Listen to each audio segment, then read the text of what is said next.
औज़ु बिल्लाहि मिनश्शैतानिर रजीम बिस्मिल्लाहिर रहमानिर रहीम अल्लाहुम्मा सल्लि व सल्लिम अला अब्दिका व हबीबिका सय्यिदिना मुहम्मद अन्नबिय्यिल उम्मी व अला आलिहि व अस्हाबिहि व बारिक वसल्लिम।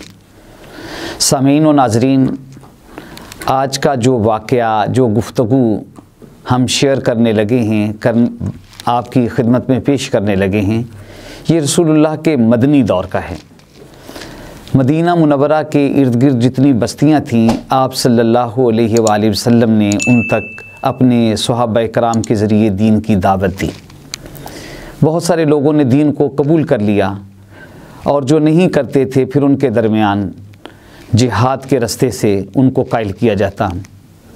एक कबीला जो मारूफ़ था बनु तै के नाम से, जिसका सरदार किसी ज़माने में हातम ताई के नाम से मारूफ़ था, जिसका ज़िक्र आज भी सखावत की इलामत और सखावत की इस्तारा के तौर पर होता है। लोग ये आज भी दूसरे से बात करते हुए कहते हैं कि तुम कोई हातम ताई हो, तो ये उसी हातम ताई के कबीले की बात है। हातम का बेटा अदी बिन हातम, उसने ईसाईयत को कबूल कर लिया और अपने ग़ुलाम से ये कहा कि मोहम्मद करीम सल्लल्लाहु अलैहि वसल्लम की फ़ौजें जो हैं वो अतराफ़ में फैली हुई हैं, तो हो सकता है किसी वक्त हमारे कबीले की तरफ भी रुख कर लें, हमारी बस्ती की तरफ भी रुख कर लें। तो जब भी ऐसी कोई सूरत हाल हो तो यहाँ से भागने के लिए और किसी महफूज मुकाम पर जाने के लिए तुम ऐसे करो कि कुछ अच्छी नस्ल के ऊँट जो हैं उनको पाल लो। ग़ुलाम ने तामील की। एक अरसा वो उन ऊँटों की खिदमत करता रहा। फिर एक दिन वही ग़ुलाम दौड़ा हुआ आया और कहने लगा कि सरदार, जिस ख़तरे का आपने इजहार किया था वो ख़तरा तो सर पर आ पहुँचा है। मैं वो दूर मदीना से आने वाली फ़ौजों के झंडे देख रहा हूँ। अदी ने फ़ौरन फ़ैसला वहाँ से निकलने का किया और अपने बाल बच्चों को, अपनी बीवी को और जो माल असबाब मौजूद थे उसको ऊँटों पर लादा और वहाँ से निकल गया और सोचा कि चूँकि मैं ईसाई हूँ और शाम मुल्क जो है वहाँ पर ईसाइयों की ही हुकूमत है, तो मुझे वो अच्छी पनाह भी दे देंगे और मेरा ख़्याल भी करेंगे। इस तेज़ी में वो अपनी बहन सफ़ाना को साथ लेकर जाना भूल गया या वो मिली ना। खैर, जब सरदार ना हो तो फिर कबीले के लोगों ने क्या लड़ना था। अक्सर मर्द भाग गए और उनकी औरतें और बच्चे कैद कर लिए गए और मदीना तो नबी में मस्जिद नबवी के साथ एक अहाते में उनको रिहाइश दी गई। रसूलुल्लाह सल्लल्लाहु अलैहि वसल्लम का जब वहाँ से गुज़र हुआ तो अदी की बहन सफ़ाना, जो एक बड़ी फसीह औरत थी और बड़ी दुलेर औरत थी, उसने रसूलुल्लाह को मुखातिब किया और कहा कि मेरा बाप मर गया और मेरा सरपरस्त मुझसे बिछड़ गया। आप मुझ पर एहसान करें, अल्लाह आप पर एहसान करेगा। लेकिन रसूलुल्लाह ने सफ़ाना की बात की तरफ तवज्जो नहीं थी। दूसरे दिन फिर आपका जब वहाँ से गुज़र हुआ तो उसने बिल्कुल बायने ही यही अल्फाज दोबारा दोहराए, लेकिन रसूलुल्लाह ने तवज्जो नहीं की। तीसरे दिन जब रसूलुल्लाह सल्लल्लाहु अलैहि वसल्लम का वहाँ से गुज़र हुआ तो सफ़ाना कहती हैं कि मैं मायूस हो चुकी थी कि आपके साथ कोई आदमी था, उसने मुझे इशारा किया कि बात करो, तो मैंने बात की और उस बात का ये नतीजा निकला कि रसूलुल्लाह सल्लल्लाहु अलैहि वसल्लम ने कहा कि सफ़ाना को आज़ाद कर दिया जाए। जब रसूलुल्लाह सल्लल्लाहु अलैहि वसल्लम ने ये कहा कि सफ़ाना को आज़ाद कर दिया जाए तो उसने कहा, हुजूर देखिए, मैं अपने कबीले के लोगों के अलावा कैसे रिहाई को इख्तियार करूं? ये मुमकिन नहीं है कि मैं अपने कबीले की औरतों को और बच्चों को छोड़ दूं। ये सरदारों की शान होती है, वो सिर्फ अपने बारे में नहीं सोचते।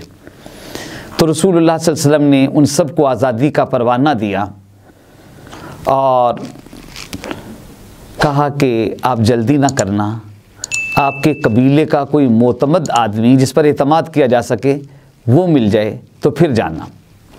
फिर जब वो कबीला, वो कैदी वहाँ से जाने लगे तो रसूलुल्लाह सल्लल्लाहु अलैहि वसल्लम ने सफ़ाना को एक ऊंट सवारी के तौर पर पेश किया, फिर उसे लिबास भी दिया और फिर उसे ज़ादे राह के तौर पर जेब खर्च भी दिया।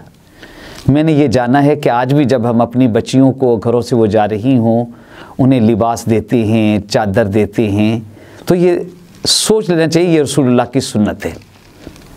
हम उन्हें अगर ज़ादे राह देते हैं अपनी ख़वातीन को, अपनी बच्चियों को, तो ये भी रसूलुल्लाह सल्लल्लाहु अलैहि वसल्लम की सुन्नत है।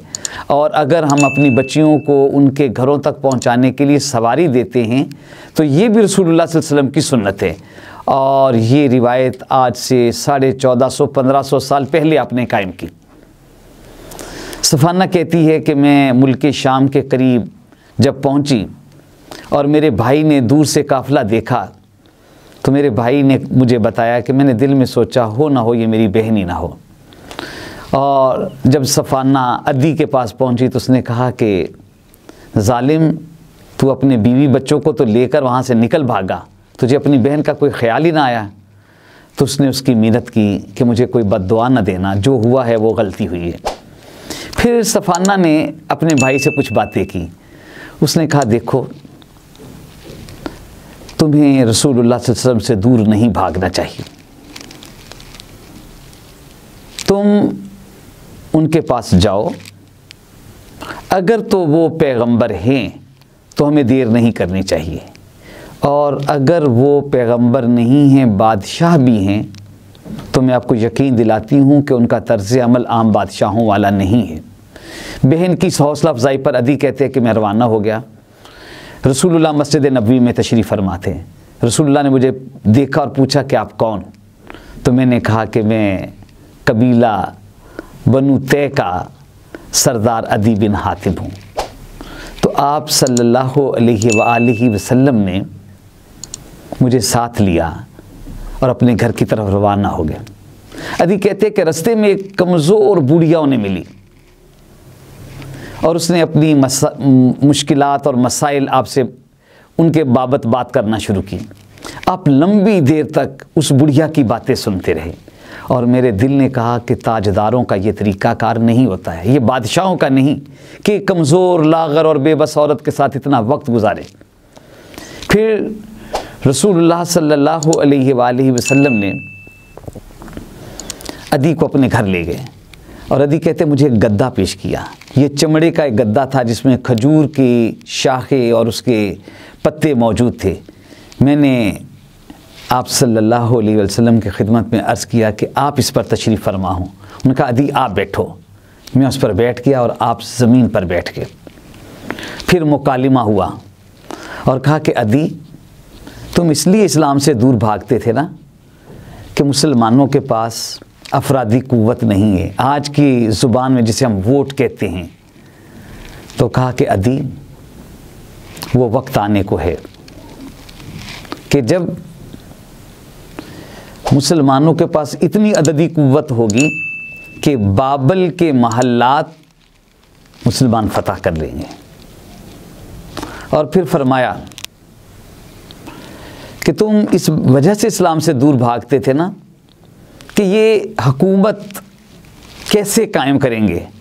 तो मैं तुम्हें बताऊं, वो वक्त आ रहा है जब कादसिया से एक औरत अपने हाथ में सोना उछालती हुई अपने ऊंट पर सवार होगी और हज्जे बैतुल्लाह का उसने इरादा किया होगा और किसी शख्स का उसे खौफ ना होगा। मुराद है कि बहुत अमन व अमान होगा। और कहा कि तुम इसलिए इस्लाम से दूर भागते थे कि मुसलमानों की माली हालत बहुत कमज़ोर है। यकीन मानो, वो वक्त आ रहा है कि जब देने वाले लोग होंगे, लेने वाला कोई नहीं होगा। हज़रत अदी ने इस्लाम कबूल किया और अपने बुढ़ापे में वो कहा करते थे कि मैंने रसूलुल्लाह की 2 पेशीन गोइयाँ अपनी आँखों से देख ली हैं कि कादसिया से हरम तक अमन व अमान की कैफियत ये है कि औरत सोना उछालती हुई जाए, कोई उसे पूछने वाला ना हो। मैंने अपनी आँखों से देख लिया है और मैंने बाबल के महल्लात को फतह होते हुए भी देख लिया है। और मुझे यकीन है कि आपने जो तीसरी पेशीन गोई फरमाई थी कि ऐसा वक्त आएगा कि देने वाले होंगे, लेने वाला कोई नहीं होगा। और फिर ये हज़रत उमर बिन अब्दुल अज़ीज़ के दौर में ये पेशीन गोई भी मुकम्मिल हुई कि देने वाले लोग मौजूद थे और लेने वाला कोई नहीं था। हज़रात, सामीन और नाज़रीन, इस्लाम अगर अपने पूरे निज़ाम के तौर पर नाफिज कर दिया जाए तो उसके नतीजे में वो अमन व अमान कायम होता है, वो peace of mind and peace of heart लोगों को मुयस्सर आता है, जिसकी कोई मिसाल, कोई नज़ीर इंसानी तारीख़ में मौजूद नहीं है सवाए रसूलुल्लाह और आपके सहाबा के दौर के। माली एतबार से, मुआशी एतबार से देखा जाए तो ज़कात लेकर फिरने वाले लोग मौजूद थे, लेने वाला कोई नहीं था। ये मुसलमानों का वो मुस्तहकम मुआशी निज़ाम था जिसके नतीजे में ये सब कुछ हुआ। और अददी कुव्वत इतनी हुई कि जब फ़तह मक्का के लिए आप आए तो ख़ुद कुरान ने गवाही दे दी, इज़ा जा नसरुल्लाह वल फ़थ व रअयतन नास यदखुलून फ़ी दीनिल्लाहि अफ़वाजा फसब्बिह बिहम्दि रब्बिका वस्तग़फिरहु इन्नहु कान तव्वाबा। अल्लाह करीम इस ज़मीन पर मौजूद लोगों को ये शऊर और आगही अता फ़रमा दें कि इस्लाम इक़्तिदार की मसनद के लिए आया है। सुलेमान अलैहिस्सलाम की जब मिसाल कुरान ने दी, मूसा अलैहिस्सलाम की मिसाल जब कुरान ने दी, तमाम अंबिया की, तो इस्लाम इक़्तिदार के लिए है। ये ऐसा नहीं होता कि कुछ इबादात के नतीजे में उसको अता कर दिया जाए। अदी बिन हातम के साथ मौजूद गुफ्तगू इस बात को वाज़े और क्लियर करती है कि रसूलुल्लाह सल्लल्लाहु अलैहि वसल्लम के सामने एक पूरा सियासी नक्शा मौजूद था, जिसके अंदर लोगों की मुआश, जिसमें लोगों के अमन और जिसके अंदर अददी कुव्वत, सबका ख्याल मौजूद था। ए मालिक, हमें अपनी आँखों से इस्लामी इनकलाब की रुपहली किरणों को देखने का मौका अता फरमा दे। आमीन या रब्बुल आलमीन।